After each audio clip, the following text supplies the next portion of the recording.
औज़ुबिल्लाहि मिनश्शैतानिर्रजीम। बिस्मिल्लाहिर्रहमानिर्रहीम।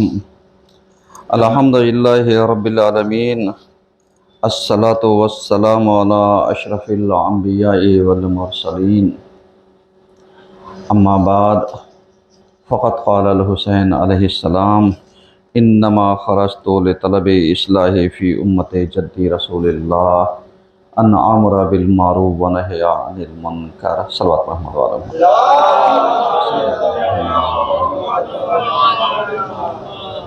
अज़ीज़ान किरामी, आज के पहले खुतबे में सिलसिले मबाहिस को आगे बढ़ाते हुए हमारी गुफ्तगू इस उन्वान पर जारी है कि करबला हक़ व बातिल का मेयार है।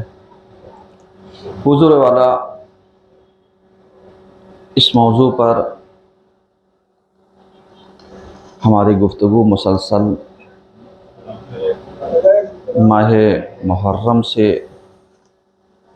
जारी है, और अगर आपने मुलाहज़ा फरमाया हो और फ़िक्र किया हो तो हमने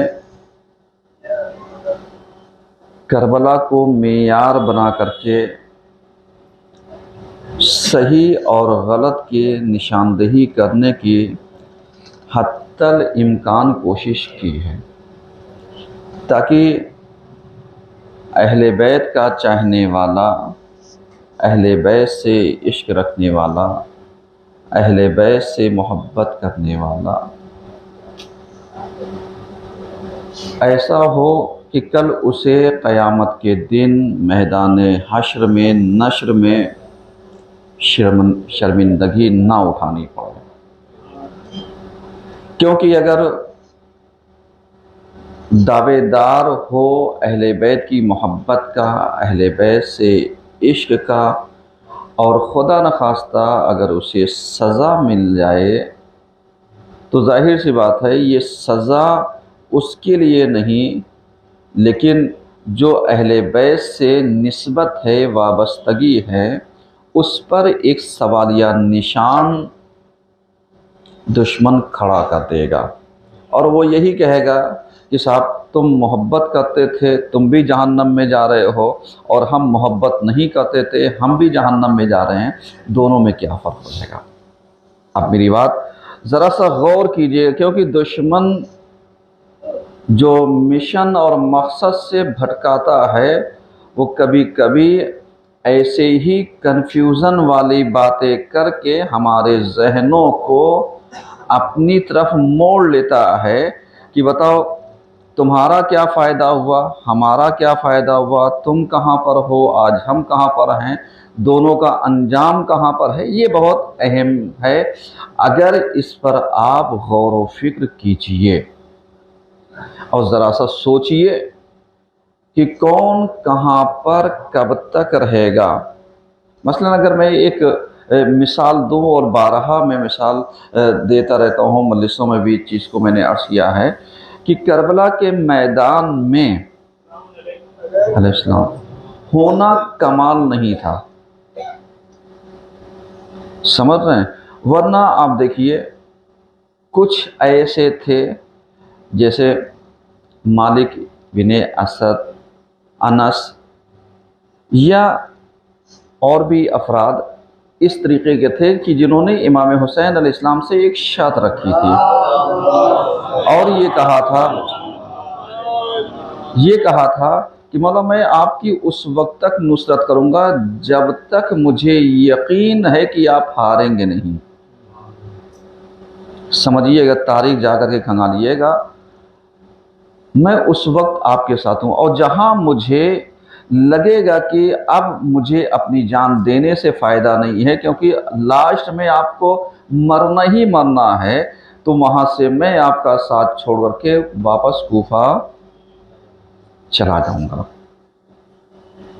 ऐसे नाम मिलते हैं जो मैंने कहा तारीख़ जा कर के पढ़िएगा, गौर व फिक्र कीजिएगा, हवाला चाहिए तो हवाला भी मिल जाएगा।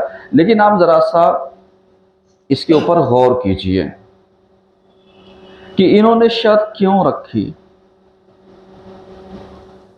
कभी कभी हम लोग ये सोचते हैं कि क्या करना, हमें यकीन होगा सही काम अंजाम देने का तो हम अंजाम देंगे, और अगर यकीन नहीं होगा तो हम अंजाम नहीं देंगे।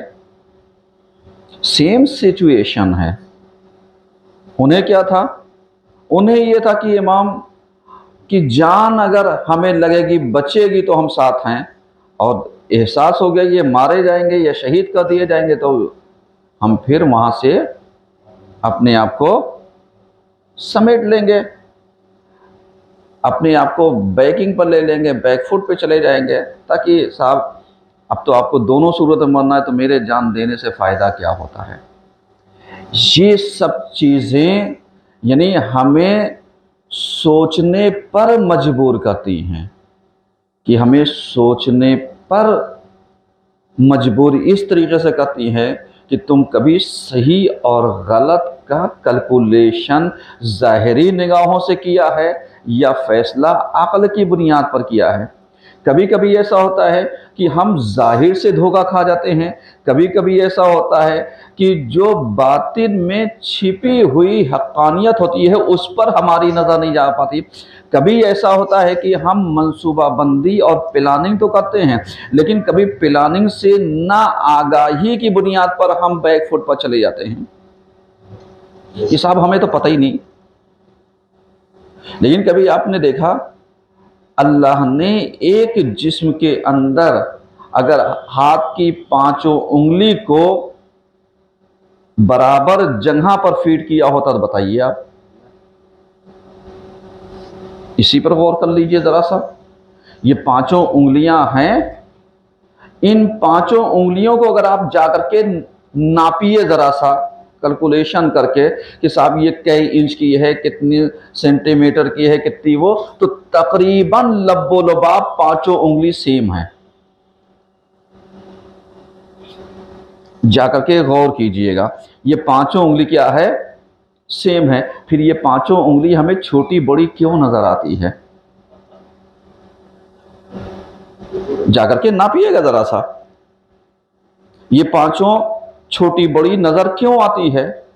इंसान कहे कितना बड़ा बेवकूफ है भाई, ये सामने की उंगलियां हैं, ये देखिए ये उंगलियां हैं, तो अब इसका जो शेप बना हुआ है, तो अब ये छंगोलिया आकर के नीचे गिरेगी तो इसका कद नीचे हो जाएगा ना, हाथ से जुदा है। इसके बाद की दूसरी उंगली आकर के जैसे ये खिंसर बिनसर सही है, इसको ला करके हमने वो कर दिया तो ये उससे ऊपर है, लेकिन बीच वाली उंगली से छोटी है। तो बीच वाली उंगली लंबी क्यों दिख रही है? क्योंकि इसको सबसे टॉप पर रखा गया। क्यों? ताकि गिरफ्त हाथ की मजबूत रहे, गिरफ्त हाथ की मजबूत रहे। अब इसी को आइए आप समाज पे रख लीजिए।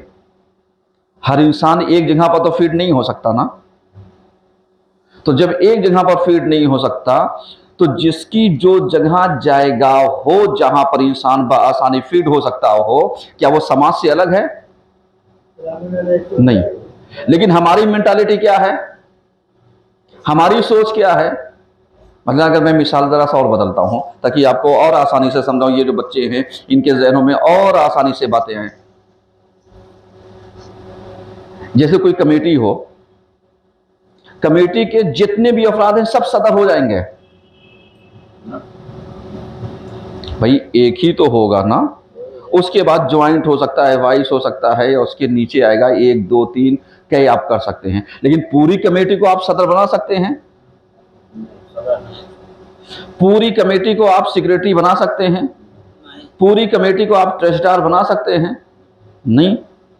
क्यों भैया? जब खुद एक कमेटी बना रहे तो सबको क्यों नहीं ला करके एक ही मनसब पर रखा? कहेंगे नहीं, जिसके अंदर जो सलाहियत थी उसी हिसाब से इनका क्या किया गया, सिलेक्शन किया गया कि साहब ये सदर की जिम्मेदारी आसानी से निभा सकते हैं, ये निभाएं। ये वाइस सदर या वाइस प्रेसिडेंट बन सकते हैं, ये निभाएं। ये मालूम दिया ये ज्वाइंट बन सकते हैं, ये निभाएं। ये इनके अंदर सलाहियत लिखने पढ़ने की ज़्यादा है, ये समझदारी ज़्यादा है, तो इनको सेक्रेटरी बना दो। समझ में आ रहा है? क्योंकि लिखा पढ़ी और कागजात के मसले में सिक्योरिटी का ज़्यादा काम होता है। कहने का मतलब ये है, और ट्रस्टदार को ऐसे ही किसी की अकाउंटिंग अच्छी हो किसी को, तो उसको उठा के, अब ये अकाउंटेंट कहे साहब मुझे सिक्योरिटी क्यों नहीं बनाया गया,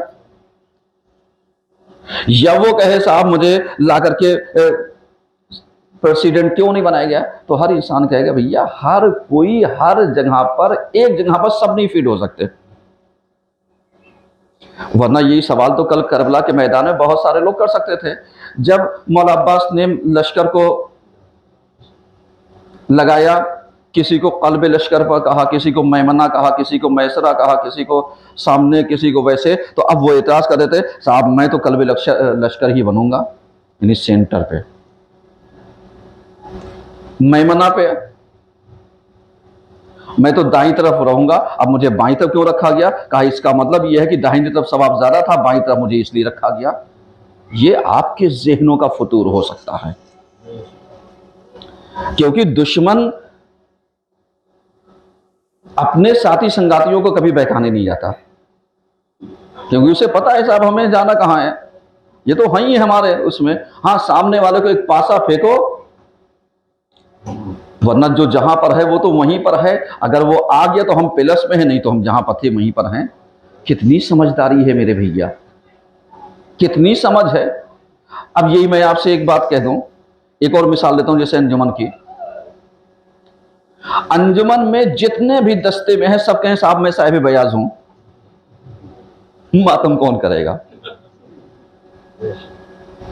ये जितने भी मातमी कहें साहब हम सब मातमी हैं, साहिब बयाज कोई नहीं है, पढ़ेगा कौन? अलैहिस्सलाम। अब जब पढ़ेगा तभी तो साहिब बयाज कहलाएगा।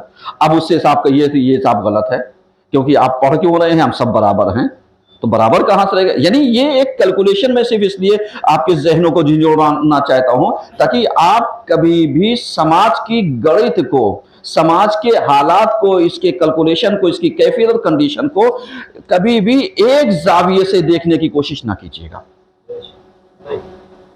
कि मालूम दिया हमने बस एक ऐनक लगा ली तो साहब ऐनक लगा ली, अब चाहे पावर जितना भी कम ज्यादा हो हमारी आई साइड का, सही है ना, हम उसके हिसाब से नहीं, हमें ऐनक थी, ऐनक लगी है तो हम ऐनक कोई भी लगा सकते हैं। भैया कितने बड़े बेवकूफ हो, तुम्हारे आई साइड में जितनी कमी है उसकी पूरी करने के लिए ये चश्मा लगाया जाता है, ताकि आपकी नजरें बाकायदा तौर पर क्या कर सकें, देख सकें। अब कोई साहब कहें साहब इनको पॉइंट इतना लगा, इनको आधा पॉइंट लगा, इनको पौन पॉइंट लगा, इनको 1 पॉइंट लगा, अब कहें साहब नहीं ये तो गलत बात है, सबके साथ बराबरी होनी चाहिए। कोई कहेगा आप हंस रहे हैं ना, क्योंकि ये बातें आपको ऐसे समझ में आ रही है कि साहब यहां पर ये नहीं हो सकता, लेकिन जब यही कमेटी समिति और दीनी मामलात की बात आती तो हम यही चीज को ला करके फार्मूला रख देते हैं, सब बराबर। कैसे बराबर, मुझे समझाओ।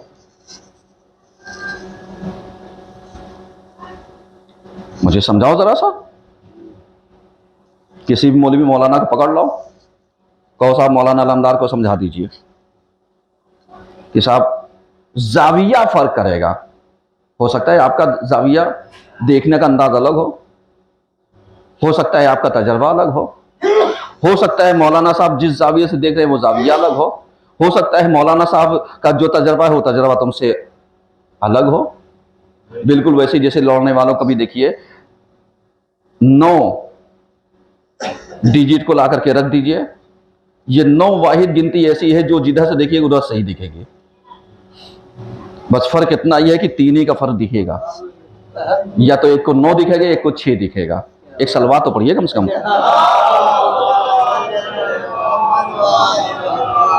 यानी दोनों को बराबर नहीं देख सकता, दोनों 2 एंगल से देखें कि साहब दोनों या 9 पे एग्री हो जाए तो नहीं होगा, दोनों 6 पे एग्री हो जाए तो नहीं होगा। ये जो 3 का फर्क आ रहा है ये कैसे? जाविये निगाह इसी को कहते हैं। जरूरी नहीं जो तबसरा होता है, कमेंटमेंट होता है, जो तहलील होती है, जो आकर के आलोचनाएं होती हैं, उसको हम एक ही जाविया से देखें, नहीं, एक जाविये से नहीं देखा जाता। अब इसी तरीके से जैसे मैंने मिसाल दी कि हम कहते हैं काश करबला में होते, करबला में होना कमाल नहीं था, होना क्या था? होना यह था कि हुसैन के साथ आखिरी वक्त तक साथ रहते, वरना ये जो 2 लोग 3 लोग 4 लोगों की जो लिस्ट बनती है ना कि ये साथ में थे और उस वक्त तक थे जब तक इमाम की शहादत नहीं हो गई, और जैसे ही ये था वो अपने उन्होंने शर्त ही यही रखी थी, मौला मैं चला जाऊंगा। इसी चीज को पलटिए जरा सा, ज़ाविये निगाह देखिए, समझिएगा मेरे अजीजों, जो जिस हालात और जिस कैफियत और कंडीशन को मैं पेश करना चाह रहा हूं वो यही, क्यों अल्लाह तौफीकात उतनी ही देता है जितने तुम्हारे आमाल इजाजत देते हो। ये मेरी अपनी तहलील, कोई जरूरी नहीं कि 100% सही हो। मसलन ये जो 2 लोग थे जिन्होंने इमाम से इश्शा रखी थी और ये कहा मौला क्या बताए मेरे जनो बच्चा है, किसके बीवी बच्चे नहीं होते? उन्होंने कहा मौला मेरे गर्दन के ऊपर कर्ज है।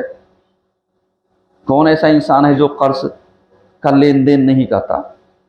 हाँ 19-20 सभी के साथ हालात पेश आते हैं। ये और बात है कि जिससे हम मांगते हैं, तलब करते हैं, हासिल करते हैं, वो कोई खास हो, कोई वैसे हो, कोई खुसूसी हो, कोई उमूमी हो, इलाखिर ये तो हो सकता है। लेकिन हर इंसान को किसी न किसी मरहले पे, कोई ज़रूरी नहीं है कि कर्ज का मतलब सिर्फ पैसा ही हो।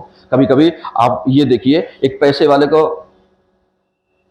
हमने लिफ्ट मांगते देख लिया, साहब अरे जा रहे उधर हमें लेते चलिए, क्या इसके पास गाड़ी नहीं है? लेकिन अभी नहीं है, इसको पहुंचना जल्दी है। या ऐसे ही हम किसी चीज़ हम कहते हैं साहब आपके पास ये चीज़ है, 1 मिनट, एक पेन, कोई सिग्नेचर करनी हो, हमने कहा पेन दे दिए प्लीज। तो क्या ये क्या है?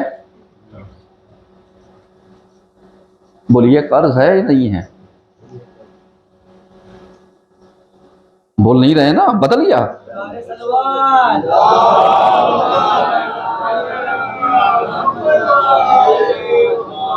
बदल गया। अब ये जो हमने आपसे लिया, आप भी जान रहे हैं ये अभी हमें वापस कर देंगे।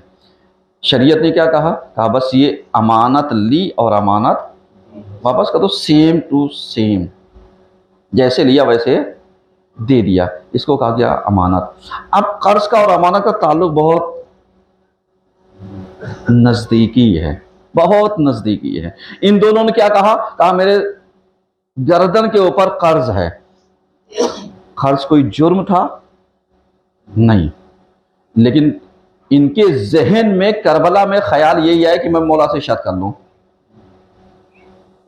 मौला ने कुछ नहीं कहा, इनके जहन में ख्याल आया कि साहब मैं मौला से कह दूं साहब मेरे गर्दन के ऊपर कर्ज है, मेरे बीवी बच्चे, बहाना करके मैं आपके उस वक्त तक साथ हूं, लेकिन आपका साथ में छोड़ना नहीं चाहता। मैं खुदा जानता है कि मैं आपके साथ दिल से हूं, मैं आपके साथ दिल से हूं, लेकिन अपने फेल और अमल से कब तक? जब तक यकीन है कि आप जिंदा रहेंगे, और जहां ये यकीन हो जाए साहब आपको मरना है, तो मैं चला अपने बैक टू पवेलियन, वापस हो गया मंजिल की तरफ। अब जरा सा बताइए, ये जो इसके जहन में सवाल आया कि साहब मेरे गर्दन के ऊपर कर्ज है, ये आने का मतलब ही यही था कि इसको हुसैन के साथियों में जगह ही नहीं मिलनी थी। क्यों नहीं मिलनी थी?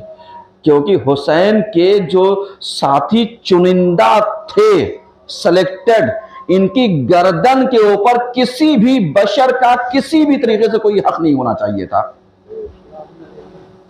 मेरी बात आप समझ रहे हैं सलाम? मेरी बात आप समझिए जरा सा, किसी भी तरीके से नहीं होना चाहिए था। कहा क्यों? कहा अगर कर्ज रह जाता और हुसैन की तरफ ये हो जाते और हम इनको पूरे जमाने तक, जब तक जिंदा रहते तब तक कयामत पर इनके ऊपर आंसू बहाते, और कल जिसके ऊपर कर्ज था वो जन्नत में जाने से अगर अल्लाह की अदालत में ये रख देता, साहब ये उस वक्त तक नहीं जा सकते जब तक ये मेरा कर्जा वापस नहीं कर देते। चाहे जितना बड़ा अमल होता, ये जा नहीं सकते थे। फिर वही चीज अदालत, वही चीज कंप्रोमाइज, वही चीज कि साहब अब क्या हो सकता है? कहा दोनों लोग आपस में तय कर लो कि तुम कितने पे राजी होगे। अब अगर वो कह देता साहब हमें कुछ नहीं चाहिए, बस हुसैन के साथ जो इन्होंने जिहाद किया था वो मुझे दे दे, मैं इन्हें माफ कर दूंगा। ईमानदारी से बताइए, क्या अल्लाह कहता नहीं? अगर वो कहता नहीं, इंसाफ नहीं, तो अल्लाह आदिल कैसे? अल्लाह इंसाफ वर्क कैसे। अब समझ, अब इसी को जरा सा पलटिए, दूसरे नुक्ते नजर की तरफ आइए।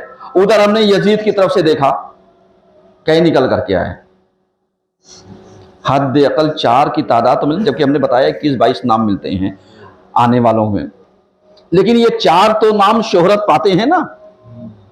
ये जो आए 4 और इनकी गिनती है इसमें, इन पे बताओ इनकी गर्दन के ऊपर कुछ रहा होगा? अगर रहा होता तो तौफीक नहीं मिलती, नहीं रहा, आ गए हुसैन की तरफ, इसका मतलब क्या हुआ? अब खुतबा फिर हमारा मिलाइए वहां से जिस मौजू के ऊपर, करबला क्या है? हक और बातिल का मेयार। अरे कुछ बोलिए, बोलिए ताकि मैं आपको समझाऊं।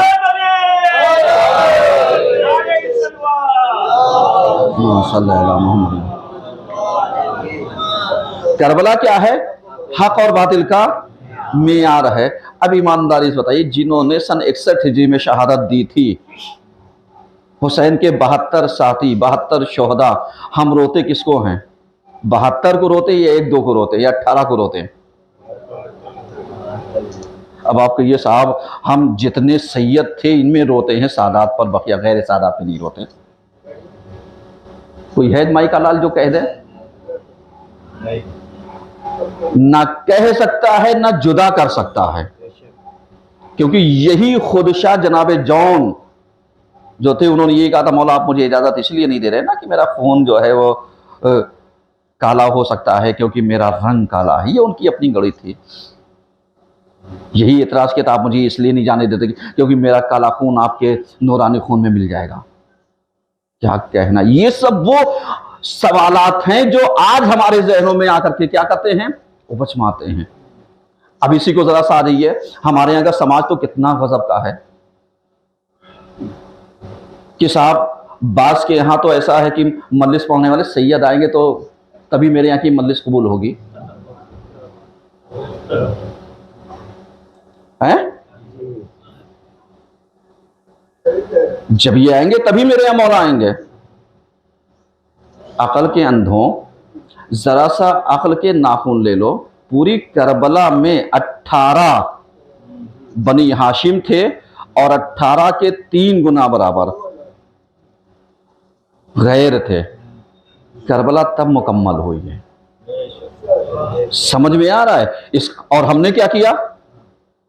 हमने यहीं से बंटवारा कर दिया कि साहब हमारे यहाँ के मेंबर में सैयद आएगा पढ़ने के लिए, इसलिए गैर सैयद की बख्शिश नहीं होने। अब चाहे वो सैयद बना ही क्यों ना हो, डुप्लीकेट हो चलेगा, लेकिन ओरिजिनल गैर सैयद नहीं चलेगा। एक सलवात तो पढ़िए।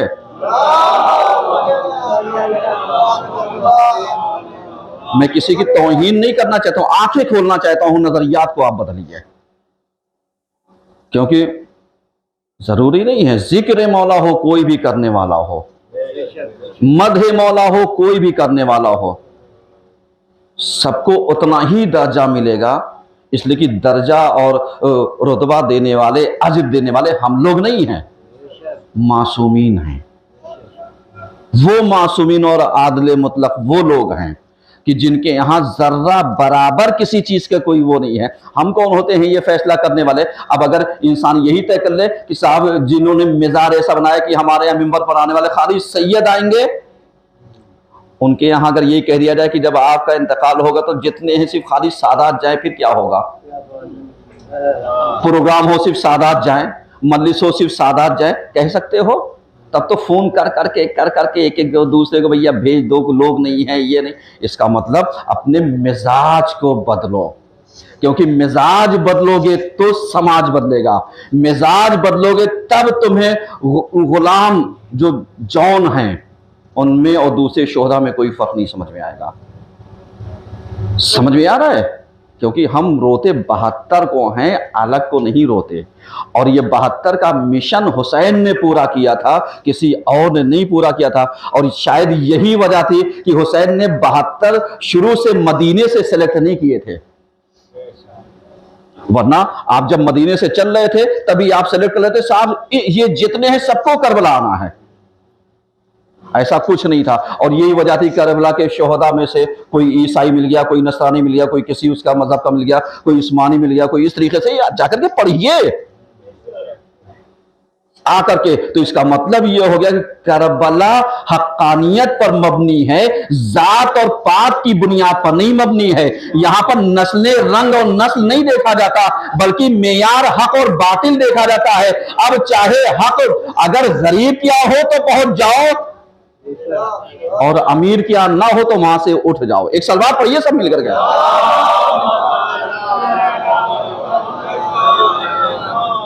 क्योंकि करबला मेयार हक और बातिल है।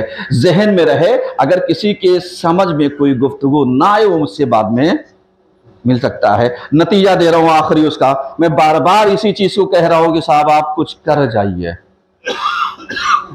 कुछ कर जाइए, वरना आप समझ रहे हैं ना कि जैसे ये 2 लोग 4 लोग जो इमाम के साथ आखिर तक थे शर्त करके, लेकिन गर्दन के ऊपर इनके कर्ज था, गर्दन के ऊपर तकाजा था, इनको करबला में हुसैन के साथियों में शुमार होने की तौफीक नहीं मिली। ऐसे कहीं ऐसा ना हो कि मदरसे का पैसा, मस्जिद का पैसा, इधर का पैसा, उधर का पैसा, इसके प्रॉफिट का पैसा, इसके मुनाफे का पैसा जब से रखा है तब से और जब तक रखा है तब तक, अगर कल अल्लाह सवाल कर ले है, अगर अल्लाह कल सवाल कर ले फिर क्या होगा? फिर ये कहोगे साहब मैं तो फला पद के ऊपर था, मेरा अख्तियार था। कहा आओ पद भी आ जा और पदवी भी ले आ। एक सलवार तो पढ़िए सब मिलकर के। और कटघरे में खड़े होकर के बता कि तेरी वजह से कौम का नुकसान कितना हुआ है, तेरी वजह से कौम का फायदा कितना हुआ है, तेरी वजह से कौम का मुनाफा कितना हुआ है, तेरी वजह से कौम के काम में बाधा कितना पड़ा है। कभी सोचा? देखिए मैं किसी पर कमेंट नहीं कर रहा हूं, लेकिन सिर्फ आंखें खोलने के लिए कि जब जाग जाओ तब सवेरा, क्योंकि कुछ कर जाओ, कुछ कर जाओ जो जरूरत है। इसलिए पिछले हफ्ते मैंने कहा था ना कि जैसे मौलाना गुलाम रशीद साहब 15 जमादिल अव्वल सन 1968 में जामा इमामिया तंजील मकातिब इदारे तंजीम मकातिब की बुनियाद रखी थी, सही है, और आज तक उन बुनियादों को कोई हिला पाया नहीं।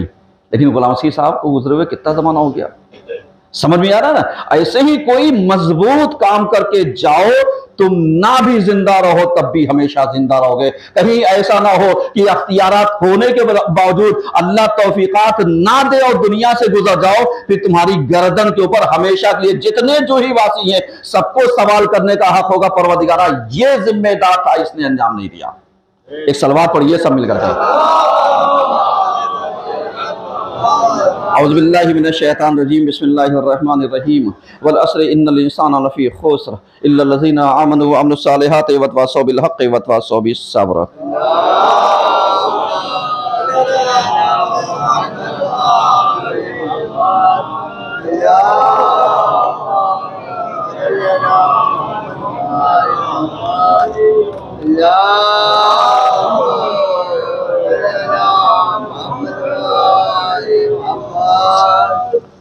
औज़ुबिल्लाहि मिनश्शैतानिर्रजीम, बिस्मिल्लाहिर्रहमानिर्रहीम। अल्हम्दुलिल्लाहि रब्बिल आलमीन, अस्सलातु वस्सलामु अला अशरफिल अंबिया वल मुरसलीन, अम्मा बाद फ़क़द क़ाल रसूलुल्लाहि सल्लल्लाहु अलैहि वसल्लम, इन्नल हुसैना मिस्बाहुल हुदा व सफ़ीनतुन नजात। सल्लल्लाहु अलैहि वसल्लम।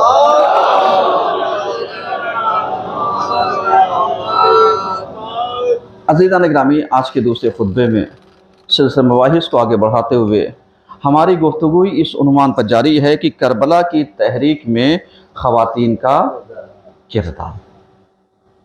हुज़ूर वाला, मैं बार बार इस चीज़ को अर्ज़ कर रहा हूँ कि आप खातून के किरदार को हल्के में ना लीजिए, क्योंकि खातून के बग़ैर करबला अधूरी और नामुकम्मल है। लेकिन हम लोग क्या करते हैं? हम लोग ये सोचते हैं कि साहब खातून के बग़ैर भी सब कुछ हो सकता है। उठाइए तारीख ज़रा सा, जनाब ज़ैनब दरबार में तो बाद में गई हैं, चूंकि यम अज़ाए फातिमिया चल रहा है और आज तो 13 जमादिल अव्वल है, 10 दिन बचे हैं शहजादी की शहादत को, 13 से लेकर 23 तक। अगर आप गौर व फिक्र कीजिए, सबसे पहले दरबार में कौन गया?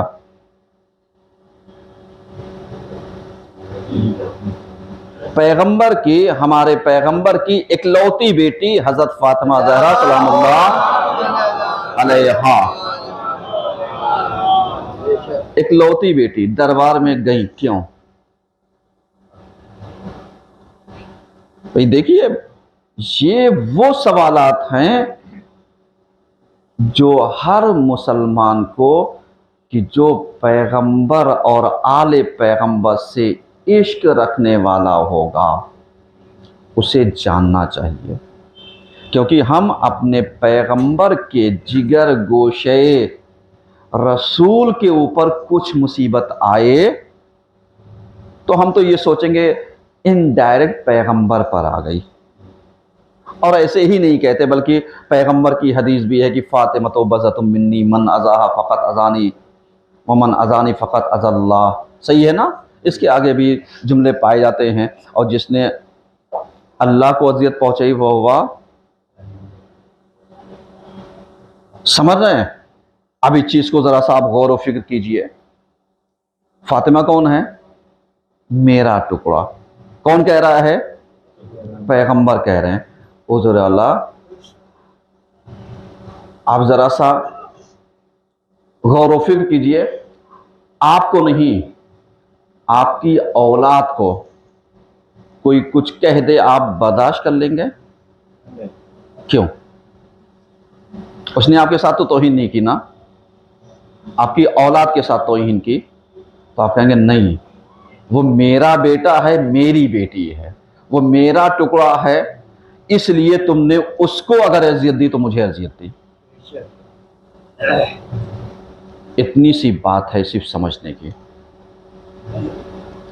इतना सा मकाम है सिर्फ समझने के लिए, इतना सा रुतबा है सिर्फ जहनों को टटोलने के लिए, ताकि इंसान इस चीज़ की तरफ माइल तो हो, गौर व फिक्र तो करे कि फातिमा वाकई बज़अतुम मिन्नी है या नहीं है, रसूल का टुकड़ा है या टुकड़ा नहीं है, और उसके बाद इनको अजियत देने वाला, पैगंबर को अजियत देने वाला है या नहीं है।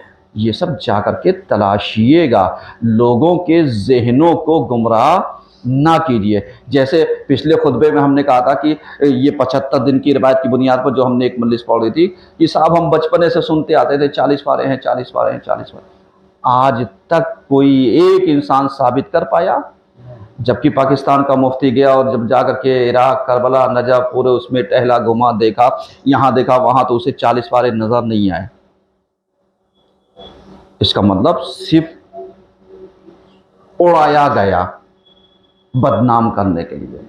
ऐसे ही इस हदीस के ज़ैल में एक वाकया मिसगाइड करने के लिए लाया जाता है कि वो तो मौला अली जो है वो फला की बेटी के साथ शादी करना चाहते थे, फातिमा नाराज हो गए और उस पर पैगंबर ने कहा जिसने मेरी बेटी को अजियत दी उसने मुझे अजियत दी। ये ला करके ना रख देना, क्योंकि शहजादी जाने से पहले खुद वसीयत करके जा रही है। समझ रहे? खुद वसीयत करके जा रही। क्या वसीयत कर रही? या अली, आप मेरे बाद मेरी भांजी जो होगी नसबी एतबार से वैसे लफ्ज़ अमामा यानी अमामा से आप शादी कर लीजिएगा। इसका मतलब क्या था? यानी दोनों बातें जमजोर हो सकती हैं। इसका मतलब मुसलमान कहीं ना कहीं इन वाकयात में तहरीफ करना चाहता है, इन वाकयात को बदलना चाहता है। लिहाजा तहकीकी और रिसर्च निगाहें देखिए, रिसर्च स्कॉलर बनिए, क्योंकि जो रिसर्च स्कॉलर होता है ना, उसकी नज़र में जानिबदारी नहीं होती है कि साहब मैं फला हूं, मैं फला नहीं। उसका काम है हक की तरफ गामजन हो जाना और हक की तलाश में निकलना। वो हक चाहे जहां मिल जाए, चाहे जिस फिरके में मिल जाए, चाहे जिस मजहब में मिल जाए, कहीं पर वो उस चीज को लेकर के आए। क्योंकि एक चीज याद रखना, कोई किसी की कब्र में जाने वाला हर इंसान की अपनी कब्र होगी, अपने अमाल होंगे। हर इंसान का अपना वजूद होगा, अपनी अपनी कब्र होगी। और मरना बरहक है, हर किसी को मरना है। समझ में आ रहा है ना? तो अब इस तरीके से ये कैफियत और कंडीशन कब पैदा होगी? जब हम अपनी बेटी के अंदर इतनी सलाहियतें पैदा कर देंगे कि हमारी बेटी सीरत ज़हरा पर चलने के लिए तैयार हो जाए। ये नाम बहुत बड़ा है।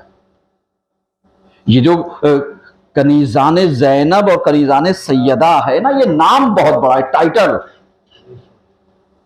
बहुत बड़ा है। लेकिन कभी बड़े टाइटल को हम तौहीन कैसे करते हैं? शादी ब्याह में देख लीजिए, जाने वाली,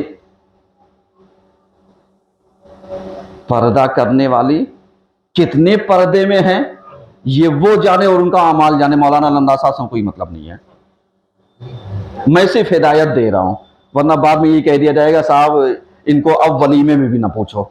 एक सलवात पढ़िए सब मिल करके, बिल्कुल वैसे ही जैसे बेवकूफ लोग जो है, किसी के यहाँ अगर डाल के पर बैठने के लिए कोई कौवा आ जाए तो वो डाल को तोड़ देंगे, सोचेंगे अब कौवा बैठेगा कहाँ। समझ में आ रहा है?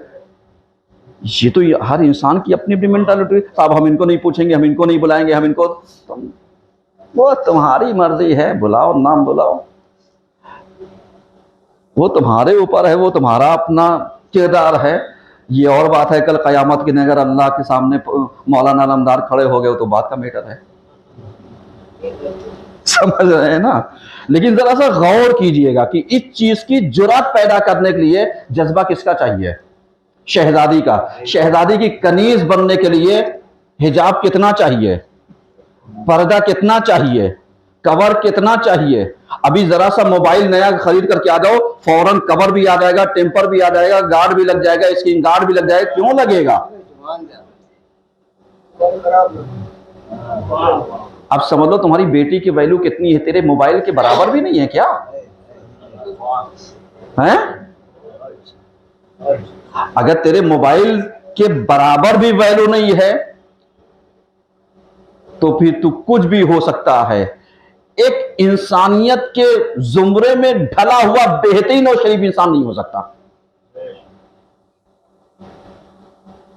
क्यों?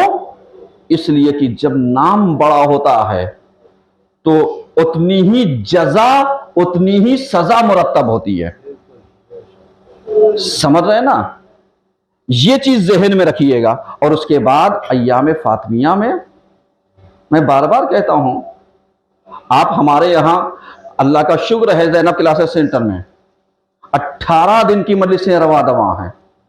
18 दिन का प्रोग्राम खवातीन के लिए चल रहा है। आज जिसकी नवी मजलिस है, लेकिन खातून निकलेगी नहीं, इसलिए कि हमारे यहाँ ज़ैनब क्लासेस के जो मौला हैं वो अलग हैं, जो हमारे यहाँ के जो शहजादी जिनका हम लोग गम मनाते हैं वो शहजादी अलग हैं, और किसी के घर की शहजादी अलग है। बहुत अफसोस के साथ कह रहा हूं, क्योंकि इंसान, अरे वो तो क्लास की मजलिसें हो रही हैं, इसका मतलब क्या हुआ? क्लास के मौला और शहजादी अलग हो गई, क्लास की मजलिस और मातम अलग हो गया, नजरिया अलग हो गया। तो इसका मतलब क्या हुआ कि आप जाकर के देखिए, ये 18 दिन का प्रोग्राम इसीलिए है ताकि आप जब अपने नौनिहालों को मिंबर पर बैठ करके मजलिसें पढ़ते हुए उन्वान पे देखिएगा, फिर देखिएगा कि उनका अंदाज क्या है, उन्होंने सीखा क्या है, उनकी तहजीब क्या है, उनकी तमीज क्या है। तब तुम्हारे अंदर जज्बा पैदा होगा कि ऐसे मेरी बेटी की भी होना चाहिए। तो जब हम जाएंगे नहीं तो जज्बा कहां से पैदा होगा? समझ में आ रहा है? इसलिए दो दो मजलिसें हमारे यहां तो सब हैं, जबकि हमारे यहां टाइमली शुरू और टाइमली खत्म भी होती है। समझ रहे हैं? लेकिन इसके बावजूद औरतों को देख लिए हमने, तो बहुतों को देखा, अगर रात 11 बजे तक वो है तो रात 11 बजे तक, और हमारे यहां अगर जरा सा देर हो जाए, ये काम नहीं हुआ, वो काम नहीं हुआ, वो काम नहीं हुआ, और जबकि दूसरी जगह पे जाके 2 घंटा बैठ करके अगर उनको सिर्फ नाश्ता दे दिया जाए तो 2 घंटे की जगह 2.5 घंटा बिठा लीजिए, क्योंकि हमारे यहाँ मातम करने के ऊपर नाश्ता नहीं दिया जाता ना, क्योंकि मौला के मातम का आज मौला से लेना, मौलाना लमदार से नहीं लेना, क्योंकि हम लोग क्या दे, हाँ इज्जत करना हमारी जिम्मेदारी है, एहतराम करना हमारी जिम्मेदारी है, क्योंकि अगर कोई शर्त ही लगा करके इसी शर्त पे आए कि साहब ये मिलेगा तो आएंगे, नहीं मिलेगा तो नहीं आएंगे, तो मियाँ ये तो बार्गेनिंग हो गई ना। नजरियात को, ऐसी मेंटालिटी को अपने समाज से अलग कर दीजिए, क्योंकि अज़ा का इन चीजों में कोई ताल्लुक नहीं है। आजादारी कहीं पर भी हो, मेरे अजीजों हाथ जोड़ करके मैं आपसे कह रहा हूं, किसी के ऊपर कोई कमेंट नहीं कर रहा हूं, सिर्फ नजरिए के ऊपर सिर्फ झिझोड़ना चाहता हूं, इसलिए मुझे इतनी बात कहनी पड़ी, ताकि आप अपने माइंड से सोचिए। क्योंकि बहुत सारे लोग तो ऐसे हैं कि अगर उनसे कहे तो दिन है, कहेंगे हाँ अभी तो हम घर से निकले नहीं, शायद दिन होगा, और उनसे कह दो रात है, कहेंगे हाँ आप कह रहे हैं, आपसे अच्छे तो कोई बता नहीं सकता, रात ही होगी। अपनी अकल का इस्तेमाल नहीं करते हैं। तो ये जो बातें मैंने कही है ये इसलिए ताकि अपनी अकल का इस्तेमाल करो। जाओ मेरे अजीजों, मैं ये नहीं कहता कि बच्चों को वाहवाही दो, शाबाशी दो, उनको इनाम अकराम दो, लेकिन कम से कम उनका हौसला तो बढ़ाओ। ये आपके लिए रखा गया है, आपकी बच्चियों के लिए रखा गया है। भाई 2 घंटे में मौलाना लमदार कितने आपकी औलादों का, आपके नौनिहालों कितना सवार देंगे। भाई मुझे अफसोस और हैरत तो उस वक्त होता है कि जिनके बच्चियां आकर के मिंबर में बैठे हैं, उनके माँ नहीं आ रही उस मजलिस में, उनके घर से निकल करके नहीं आ रहा है, तो इससे बड़ा अलमिया और जूही का क्या हो सकता है। एक सलवात तो पढ़िए कम से कम।